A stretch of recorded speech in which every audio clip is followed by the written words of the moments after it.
আবারও বাঘের দর্শন পেল সুন্দরবনে বেড়াতে আসা পর্যটকেরা। কলকাতা থেকে আসা ৮ জনের পর্যটকের দল।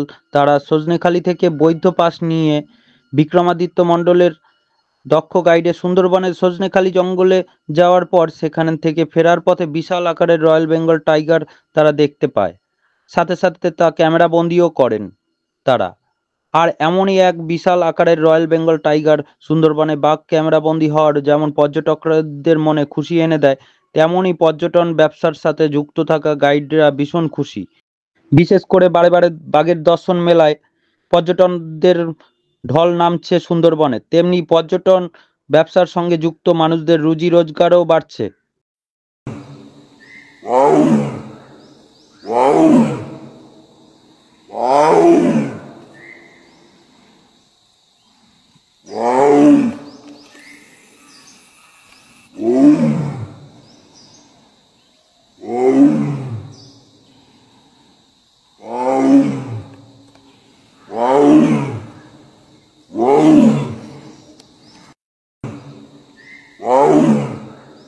Wow.